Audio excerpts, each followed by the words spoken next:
Hi, I'm Femi OK. Today on the stream, a dilemma. What happens when a country discovers fossil fuels while the world is facing a climate crisis? Extract them or leave them exactly where they are? This is not a hypothetical situation. Today's stream is all about the East African crude oil pipeline. When it's finished, it will run from Uganda all the way through to Tanzania so that the crude oil can get to a port. Now, there are considerable economic benefits, potentially, from this pipeline, but environmentalists want to shut it down. Here are two opposing positions. Have a listen. Certainly, we see this project creating quite a substantial number of jobs for Ugandans, including Tanzania and perhaps the entire East African region. Our estimate today is about 5,000 jobs that will be directly related to the projects. There will be indirect jobs, and there will also be induced benefits from the project. We are in the 11th hour of a race to save the planet from the most catastrophic climate scenarios, which we will see in our lifetimes if we do not significantly decarbonize the global economy in the next decade. That means we simply cannot afford to be opening up vast new oil reserves. And it makes no economic sense for any country to bet its future on a fuel that is guaranteed to become obsolete. It's giving you a little taste of the debate. Weigh in as well. If you're on YouTube, you can be in the comments section and be part of today's discussion. Let's meet our guests. Hello, Samuel. Hello, Landry. Hello, Elizabeth. Really good to have you here on the stream. Samuel, welcome. Tell everybody who you are and what you do. Thank you very much. My name is Samuel Okulony. I work with the Environment Governance Institute as the Chief Executive Officer. And the Environment Governance Institute is an NGO that works to promote the sustainable management of environment and natural resources in Uganda. And we work for environmental rights across, and we've been working on the ECOP together with other CSOs. Good to have you. Hello, Landry. Tell our audience who you are and what you do. Hi, everyone. My name is Landry Interetse. I'm the Managing Director of 350africa.org. 350, we are a global campaigning organization, and we work with frontline communities, CSOs, and partners to stop the proliferation of fossil fuels and to build alternative sources of energy that can save the planet. Connecting from Nairobi. Nice to have you connecting with us here on the stream. And welcome, Elizabeth, to the stream. Tell our audience who you are and what you do. Hello, my name is Elizabeth Rogo, Engineer Elizabeth Rogo. I'm based in Nairobi, Kenya. I'm here as the President of East Africa for the Africa Energy Chamber. I'm also an entrepreneur and I own a oilfield services company based in Nairobi with Eastern Africa. I work with around East Africa, sorry. So, Elizabeth, I've been watching some local TV in Uganda, some local news in Tanzania. Some people are very excited about this pipeline, like super excited about the potential. If you could explain in a nutshell what it is, what its purpose is, what would you say? Well, Femi, this is a world-class development that's about to happen. I came to Uganda in 2011 when Tullow Oil was still exploring, and there was a lot of excitement as to what was ahead of us. It has taken us this long to finally see what looks to be the beginning of a pipeline and of the project, the Tilenga, as well as the Kingfisher development. So yes, the pipeline will bring, or the oil development will bring a lot of jobs, as was mentioned by your former guest. It'll also be a big factor in the economic drive for Uganda, like any big projects. But we're also aware, those of us who are in the oil and gas industry, that it comes with certain constraints, and we know what that is about. We're in an era right now where things have drastically changed. The climate change is a big debate. The environment is a big debate. And believe it or not, those of us who are in the oil and gas sector, we stand with people who are there to protect the environment. However, we still say that development has to go ahead. We still say that countries have sovereign rights to determine how they're going to use their resources. And we say that this must be done in a very sustainable manner. Let me just share with you, this is April the 11th. This is when Uganda and Tanzania leaders, they signed an agreement. Landry, I want you to watch this and tell me how you reacted when you saw it. This is from UBC. Prosperity and strategic security are only possible if we use the Pan-Africanist approach that gives us a bigger market and rationalizes economic linkages. The signing of this agreement is an auspicious occasion, not just for Uganda and Tanzania, but the entire East Africa region. As we are all aware, this project will have an impact on socio-economic development and geostrategic dynamics. Landry, that was quite a ceremony. There was a lot of pomp and circumstance there. It seems from the outside to be incredibly important to Uganda and Tanzania. Your thoughts? I watched the ceremony on that day, and at the same time, I was in a meeting with fellow colleagues and from East Africa and across the continent. And we were exactly reflecting on how can we build back in this particular moment? How can we come up with new ways, innovative ways, sustainable ones to ensure that the planet builds back better after the pandemic? And I was inspired to write to both presidents, together with my colleague Vanessa Nakate, who's another Ugandan climate activist, telling them our concern, expressing our regret and deep concern about the development of this project. Because what are your concerns? What are the concerns? The concerns are multiple. We have not only environmental concern, but also social injustices, economic concerns as well, and the whole lack of transparency and lack of information that has surrounded this project. So we think this is a project which is going to be socially catastrophic, and it is already for many of the affected communities. This is a project which is likely to be disastrous for the environment because it is estimated that once constructed, the pipeline would generate over 34 million tons of carbon emissions. And today is especially in this occasion when the world leaders are meeting, debating about the climate emergency, and when they've been gathered by President Biden to reflect on how we can build back better. It's quite hard to imagine that both countries have decided to proceed with the project, which is going to have extremely dire consequences for over 13,000 families in both countries. Is going to destroy the natural habitat, is going to have multiple impact on water resources in the Lake Victoria Fresh Basin, and not to talk even about the betting on the oil industry at the moment, where we know how the costs have drastically decreased on a global market. And of course, there were those argument that this project is going to create jobs for the locals, but it's still to hear how many jobs are really going to benefit the locals in this particular context. So that's a question. Samuel, what I'm slightly confused about is Elizabeth talking about the fossil fuel industry standing by environmentalists. I don't know how those two things are possible at the same time. Samuel? Yeah, I think I'm going to take an opportunity to appreciate what the oil companies are saying, and saying that the oil industry is going to create jobs.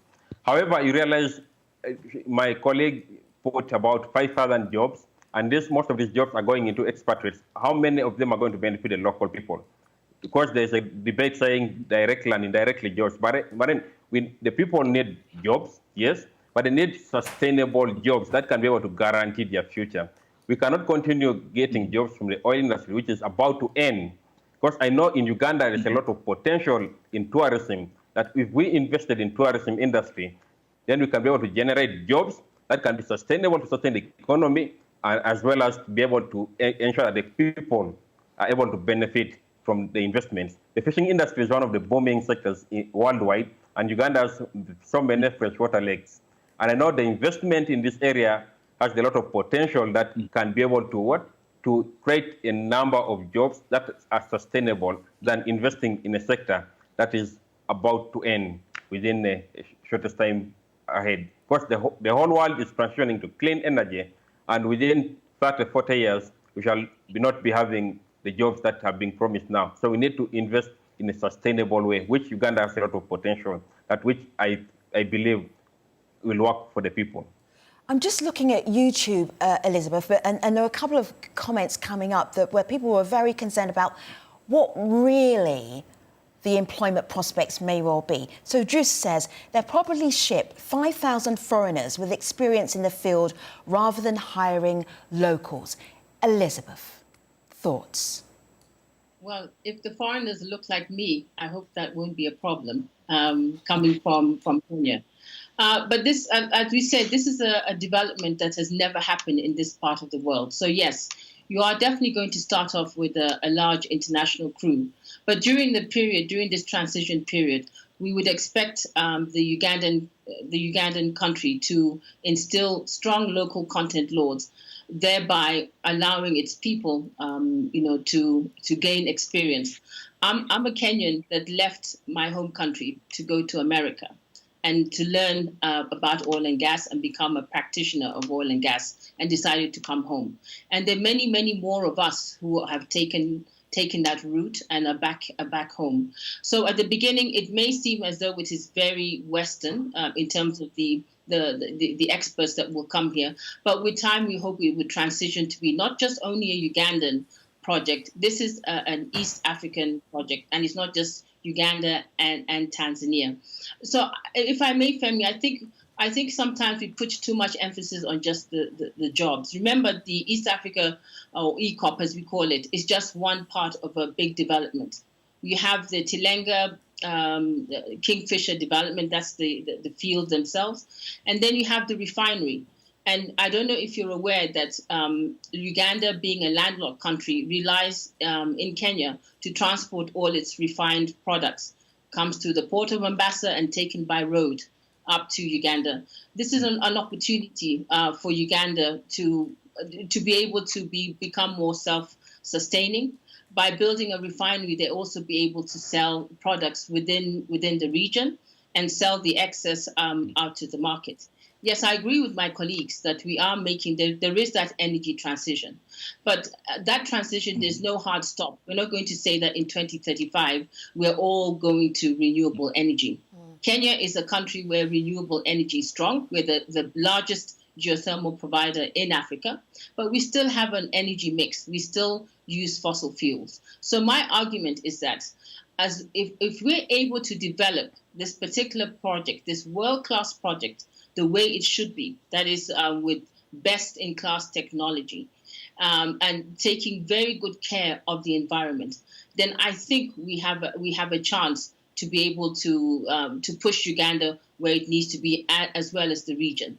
So I urge my brothers and sisters in the environmental side, just understand we are with you. I don't think there's any industry like the oil and gas that is very, very particular when it comes to Elizabeth, health. So I continue to be confused about how you can be with communities when there are going to be really very specific challenges. Let me play here Amazuru, who is very specific, not about the jobs, about what happens when a pipeline goes through your community. Here he is. Let's look at the water bodies through which this pipeline is going to pass. This will affect the community of East Africa extensively, because first of all, even the oil we have in Uganda, from reports, it's oil that needs to be heated for it to flow up to Tanga. And in the process of heating, you don't know what happens in between. It can easily cause leakages inside Lake Victoria. And Lake Victoria is not just, this kind of confinement of lake. It has a lot of tributaries that will affect the entire community of East Africa. How will this be addressed in the future is what we don't know. So we need to know all these kind of, plans, so that we see how is it going to help the people here and how is it going to help the economy of this country. If this cannot be addressed, then it poses a lot of challenges than the benefits that we see people speak about, or the two governments that signed this agreement speak about. Samuel, that is a real fear right there. Elizabeth, I'm going to let Samuel come in on this as the environmentalist in the conversation. Samuel, that is a real fear right there. Is it a fear, or is it a likelihood? When you put a pipeline through communities, is that absolutely going to happen? The water will be polluted, the land will be polluted. Samuel, your thoughts? Yeah, thank you very much. I think to just put it into context, you find the pipeline in Uganda side alone is going to cross about 10 districts. That is from Mutukula, from the oil fields in Hoima up to Mutukula. And this is going to displace about 12,000 families from their households. And passing through all the biodiversity, or passing through all the lakes, rivers, of which communities have been depending on these ecosystems for quite a long period of time. And the promise that are going to have studies, yes, oil companies have done quite a number of studies. They are available. But then we have not seen anywhere in Africa where the oil industry has been able to balance its development together with the environmental conservation. So we call upon, because we know that there's no way we can be able to balance these developments. We know that Uganda has a lot of potential in Mashon Falls is one of the most biodiverse regions in Africa, and find it has a lot of endemic species in this region. You know, some of the studies were done in Mashon Falls, International Union for the Conservation of Nature, identified some of the endemic species and some of the key biodiversity areas that will be impacted. However, passing a pipeline will displace people, and these people will not only leave the land that they are being displaced on, they can also encroach on other protected areas, which even increases more impact on environment. So we believe that as much as the studies are being done, as much as the oil companies are trying to put in the measures to see how they can be able to balance these developments. We know that the tourism industry has the potential to generate all the revenues that Uganda will need to propel to develop. It can create jobs. The fishing industry is Samuel, one of the as much revenue as a crude oil pipeline, can tourists come up with that much revenue? Yes, once we invest in our renewable energy, once we invest in the fishing industry, once we invest in the tourism industry, it has the potential to generate revenues that Uganda needs. Potential. Landry, go ahead. What did you want to say?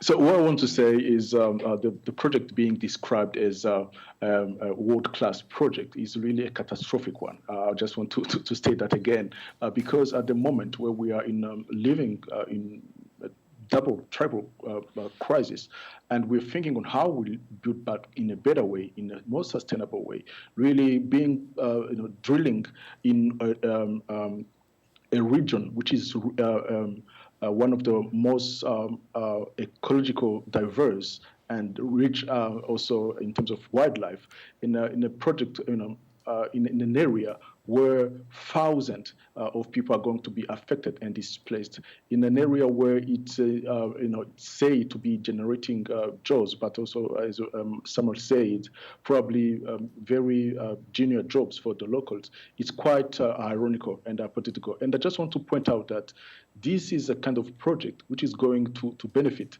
the companies, the developers, and probably a handy elite that have been working on this project. This project hasn't been demanded and asked by the locals.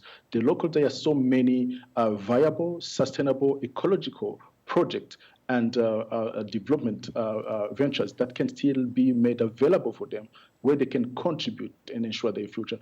These projects are backed by probably people who may not be around in the next 30 or 40 years when we start feeling the impact of it. As Amazulu said, the question around the risk of the pipeline exploding or pollution is very likely to happen, as we have been seeing in Okay. All right, so Guess, I have lots of questions for you, all right? So we've got 5 minutes to do questions. Landry, excuse me, because I want to share this conversation with our audience, and I want a speedy response from all of you. So here, let's start with this one. Ches, these jobs will not compare, potential jobs, to the destruction that the East African crude oil pipeline could cause. Elizabeth, instant reaction. Go ahead. Well, unless you believe that this is a project and a project that is good for Uganda, then really I don't know how to convince the person who said that. I strongly believe that this project, in the end, is going to be the Ugandans to decide. Do they want this project or don't they? Do they want to reap any benefits from it or don't they? So we can sit here and debate all we want, but in the end, it's the Ugandans to decide what. Moving on, Yes. I hear you. Diaz asked this. The country, Uganda, has failed to accomplish various projects. How will it be able to finish this giant project? Samuel. Yes, I know there are quite a number of projects that Uganda started, but they have not yet been finished. And I know even the projects that Uganda, some of them are being run, end up with a lot of issues in regards to corruption, and they take long to be completed and end up with a lot of loans that Uganda tends to incur a lot of debts to pay in the long run. So I really don't think that this is a viable project for Uganda. We have other viable options that we need to invest in and which would work out sustainably for the country. And that is clean energy. We have tourism, we have fishing industry, and agriculture, which has been the backbone of our economy for quite a long time, even before oil was discovered. And I believe it's still a viable option for Uganda. There's quite a campaign that's going on, Elizabeth, right now, the Stop EACOP campaign to stop the pipeline. And one of the ways that activists are trying to stop the pipeline is to squeeze the money. Like, if there's no money, how can you develop the pipeline? We got in touch with Standard Bank, and this is what they told us, because some of the big financial organisations who would normally back big infrastructure projects like this, the environmentalists are saying you shouldn't be doing this. Let me show you what they said to us and sent this statement to us. Standard Bank's new fossil fuels financing policy sets out stringent conditions for lending to fossil fuel projects. Among other conditions, project owners must commit to minimising or reducing greenhouse gas emissions. Standard Bank Group statement, April 19th, 2021. So this is still confusing, Elizabeth. I don't know how you can be extracting fossil fuels and also reducing greenhouse gases. That's some kind of magic that I'm not aware of. Does it even occur to you, as somebody who's working in fossil fuels, that you need to come up with this solution? Is there another solution that's renewable, sustainable, and not to do with extraction? Is that possible? I mean, there are other solutions. As I've told you, Kenya, for example, in Kenya, we have geothermal, as well as in Uganda, but it's still in its infancy. I'm still of the opinion that this particular project, if it can be financed, if it follows very stringent environmental criteria, if you use the best technology there, you'll be able to mitigate a lot of the concerns that people are raising. Like any large infrastructure, any large project in the world, there is 100% it will not happen. You will have some issues happening. It's just that oil and gas, or fossil fuels in particular, in this particular time have a bad name. If this project had come online 5 years ago, Femi, you and I wouldn't even be sitting here discussing. I think you would. I think you'd still be on the stream, but you might not be on any other networks. But you would definitely still be on the stream, Elizabeth, because we're that kind of show. I hear you. I am fascinated by where this debate will go, because the environmentalists are very determined, the developers are very determined, and who's caught in the middle? The people who live in East Africa. Elizabeth, Landry, Samuel, thank you so much for your time. Really appreciate you. YouTubers, very good comments. Excellent, very excellent questions there. Thanks for helping me out. All right, so all of this week is Climate Emergency Week here on the stream. April the 22nd is Earth Day, and our colleagues in the newsroom are going to be rolling out multiple stories. Let me show you some of them. Have a look here on my laptop. Katrina Yu, our correspondent in China, sent me these pictures investigating the future of fossil fuels in China and the coal industry. Also, look out for Step Vassen. Step is going to be at the Netherlands' biggest dike, trying to reinforce it against the North Sea and what may well be happening in the Netherlands. These are fascinating stories. Keep watching Al Jazeera, not just for the stream's Climate Emergency Week, but also for our special Earth Day coverage. Thanks for watching. Really appreciate you. See you next time.